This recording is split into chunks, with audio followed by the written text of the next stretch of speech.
Hi friends, Gianni Bravo is back, Gianni Bravo è tornato. Eccoci qui.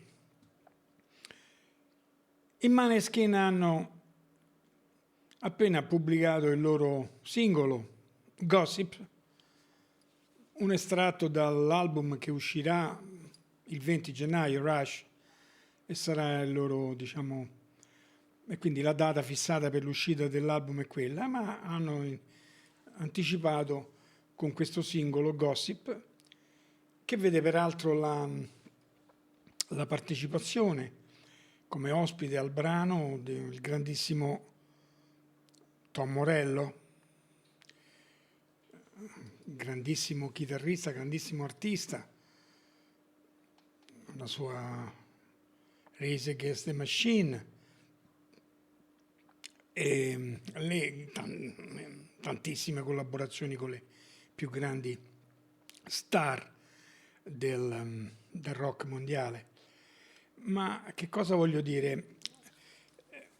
Quindi sono intanto felice di questa collaborazione con i Maneskin e mi immagino i soliti integralisti del rock cosa avranno da dire anche su questa collaborazione.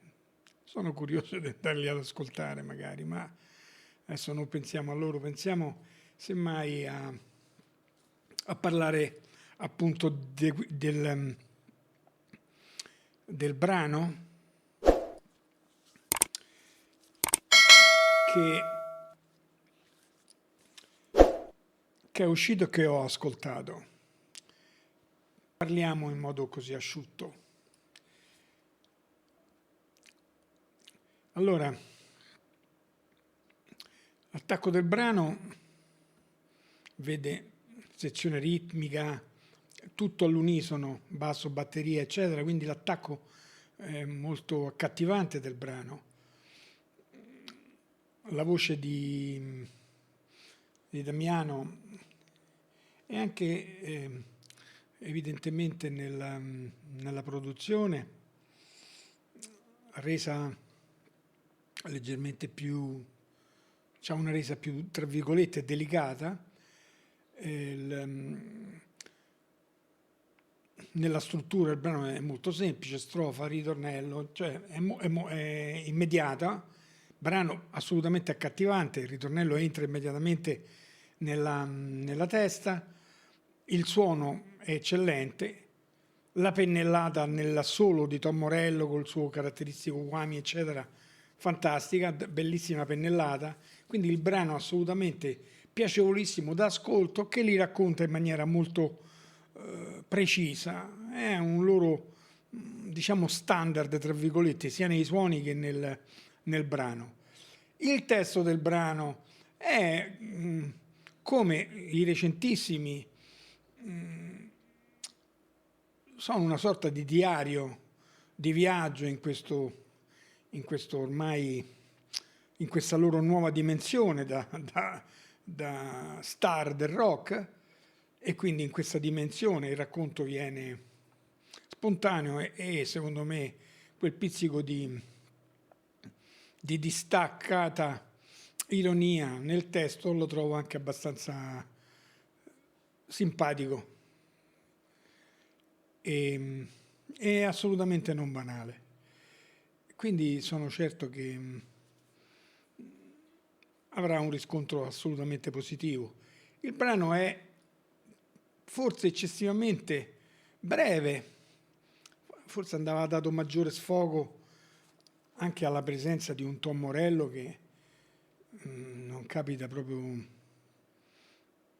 a tutti e tutti i giorni, quindi forse avrei sfruttato un pochettino di più questa fortunata combinazione.